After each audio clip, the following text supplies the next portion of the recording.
ایک دن جمعہ کی نماز کے بعد جبکہ حضرت شابر پاک رحمۃ اللہ علیہ مسجد میں وعظ فرما رہے تھے، اہلیان کلیر وہاں جمع تھے۔ جامعان رئیس کلیر نے آپ رحمۃ اللہ علیہ سے سوال کیا کہ اگر آپ واقعی صاحب ولایت و کرامت ہیں تو اس بکری کا پتہ لگائیے جو 3 ماہ سے غائب ہے۔ اگر آپ نے بتلا دیا تو میں آپ کو اپنا ایمان تسلیم کر لوں گا۔ حضرت شابر پاک رحمۃ اللہ علیہ سمجھ گئے کہ رئیس کلیر امتحان لینا چاہتا ہے۔ آپ رحمۃ اللہ علیہ نے آسمان کی طرف دیکھا اور ہاتھ اٹھا کر فرمایا کہ بکری کھانے والے حاضر ہو جائیں۔ آپ کا یہ فرمان تھا کہ تھوڑی ہی دیر میں 27 آدمی بدحواشی کے عالم میں حاضر ہوئے۔ جب آپ نے ان لوگوں سے بکری کے متعلق دریافت کیا تو انہوں نے ایک زباں ہو کر انکار کیا کہ ہم لوگوں نے بکری نہیں کھائی ہے۔ تب رئیس کلیر سے آپ شابر پاک رحمۃ اللہ علیہ نے مخاطب ہو کر فرمایا کہ تم اس بکری کا نام لے کر پکارو۔ جب رئیس کلیر نے اپنی بکری کا نام ہرمنا لے کر پکارا تو ان لوگوں کو پیٹ سے بکری کی آواز آئی۔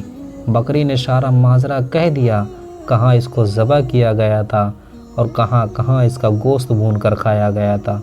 یہ کرامت دیکھ کر رئیس کلیر نے بے ساختہ کہا کہ آپ واقعی صاحب کرامت ہیں۔ جب قاضی تبرک نے دیکھا کہ رئیس کلیر حضرت شابر پاک رحمۃ اللہ علیہ کی کرامت کا قائل ہو گیا ہے تو رئیس کلیر کو کسی طرح بہکا کر یہ سمجھا دیا کہ یہ سب باتیں جادو کے اثر سے ہوئی ہیں۔ یہ بات رئیس کلیر کے دماغ میں آ گئی اور اس کرامت کو جادو سمجھنے لگا۔ جب حضرت شابر پاک رحمۃ اللہ علیہ کو اس بات کا علم ہوا کہ رئیس کلیر قاضی تبرک کی باتوں میں آ کر آپ کی کرامت کو جادو کہہ رہا ہے تو آپ نے فوراً کہا کہ رسول اللہ صلی اللہ تعالیٰ علیہ وآلہ وسلم کی سنت ادا ہو گئی۔ آپ رحمۃ اللہ علیہ کو کلیر میں آئے ہوئے ابھی زیادہ عرصہ بھی نہیں گزرا تھا کہ کمالات و کرامات کی شہرت دور دور تک پہنچ گئے۔ آپ شابر پاک رحمۃ اللہ علیہ کی فیوز و برکات سے لوگ مستفیض ہونے لگے۔ آپ خود کبھی خلاف شریعت نہیں چلے اور نہ ہی کسی کو خلاف شریعت چلتے ہوئے برداشت کرتے۔ آپ کی طبیعت میں اس قدر جلال تھا، آپ کی ہیبت کی وجہ سے آپ کی خدمت میں حاضر ہوتے ہوئے عام لوگوں کو خوف معلوم ہوتا تھا۔ کچھ دنوں بعد جب حضرت شابر پاک رحمۃ اللہ علیہ باشندگان کلیر کو سمجھا کر تنگ آ گئے تو حقیقت حال اپنے پیر و مرشد کے حضور میں پیش کیا اور اجازت طلب کی کہ جو حکم عالی ہوں بجا لاؤں۔ اس کے جواب میں حضرت بابا فرید الدین گنج شکر رحمۃ اللہ علیہ نے لکھا کہ برخوردار اللہ تعالیٰ کے حکم سے یہ ولایت تیری ہے اور اس کا اختیار تیرے ہاتھ میں ہے، جیسا سمجھو ویسا کرو۔ ایک دن کا واقعہ ہے کہ آپ نے اپنے خادموں کو ساتھ لے کر جمعہ کی نماز ادا کرنے کی غرض سے جامع مسجد میں تشریف لائے اور وہاں پہلی صف میں تشریف فرما ہو گئے۔ کچھ دیر بعد جب علماء ظاہر کی جماعت جامع مسجد میں پہنچی تو انہیں پہلی صف کو گھیرا ہوا پایا، اور انہوں نے جب یہ حال دیکھا تو آپ رحمۃ اللہ علیہ کے خادموں سے نہایت حقارت آمیز لہجے میں کہا، تم اس جگہ کے قابل نہیں ہو، یہاں سے اٹھو اور پیچھے کی صفوں میں جا کر بیٹھ جاؤ۔ آپ رحمۃ اللہ علیہ کے خادموں نے ان سے کہا کہ جب ہم یہاں آئے تھے تو اس وقت یہ جگہ خالی تھی اور ہم کیوں کر پہلے آئے تھے اس لیے یہاں بیٹھ گئے۔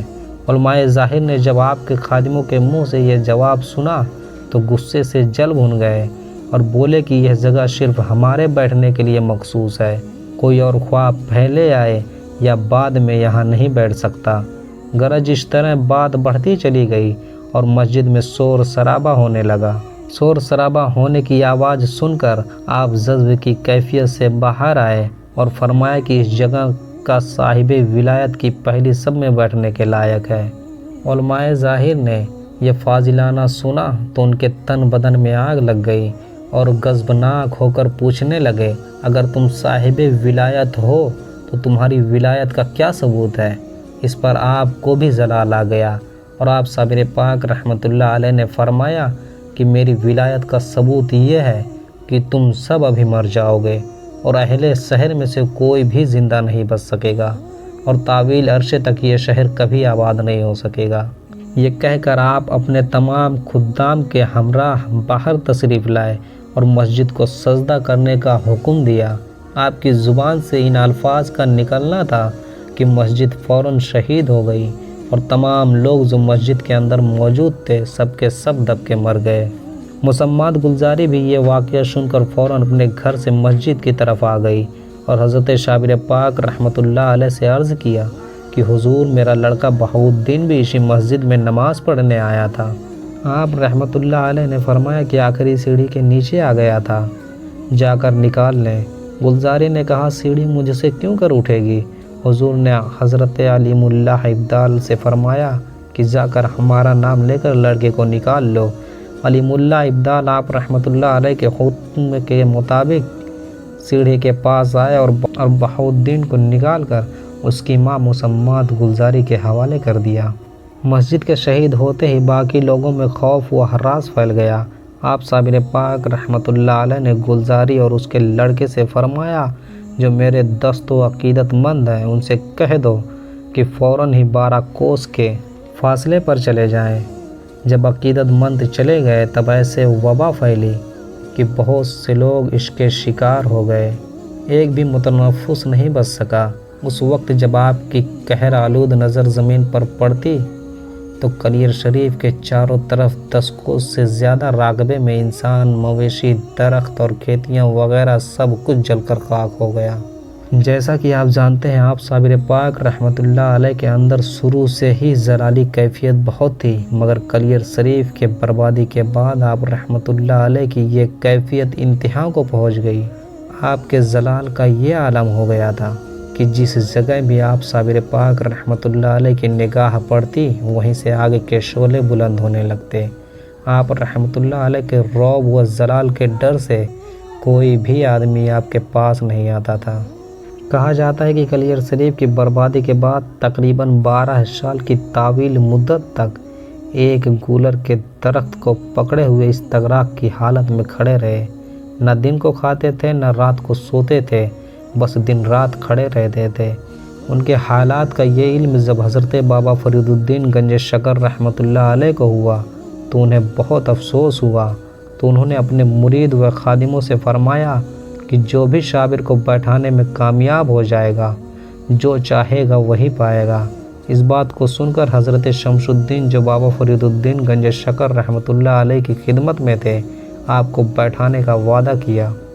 بابا فرید الدین گنج شکر رحمۃ اللہ علیہ نے حضرت شمس الدین کو سمجھایا کہ خبردار علی احمد شابر پاک کے سامنے سے نہ گزرنا بلکہ ان کی جانب سے کوشش کرنا، اور دعا دی کہ خدا تمہاری مدد کرے۔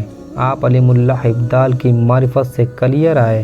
جب حضرت شابر پاک رحمۃ اللہ علیہ کے مقام کے کچھ فاصلے پر رہ گئے تو آپ نے بآواز بلند قرات کے ساتھ کلام اللہ شریف پڑھنا شروع کیا اور پشت کی جانب کھڑے ہو کر پڑھتے ہی رہے۔ شمس الدین کے پڑھنے کا انداز بہت ہی سہانا تھا۔ بڑی دیر کے بعد شابر پاک رحمۃ اللہ علیہ متوضع ہوئے اور فرمایا کہ پشت کی جانب کلام اللہ پڑھنا ٹھیک نہیں ہے، سامنے آ کر پڑھو۔ آپ رحمۃ اللہ علیہ اسی طرح کلام اللہ پڑھتے رہے اور جب کافی دیر ہو گئی تو رک گئے۔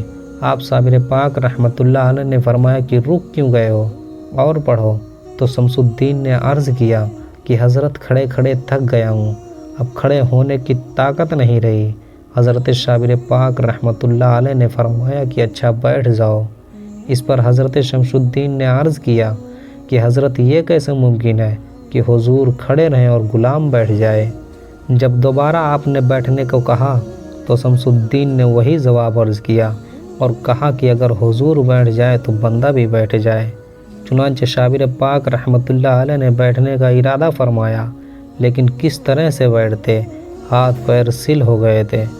حضرت شمس الدین بمشکل سہارا دے کر اسی گولر کے درخت سے کمر لگا کر آپ صابر پاک رحمۃ اللہ علیہ کو بیٹھا دیا۔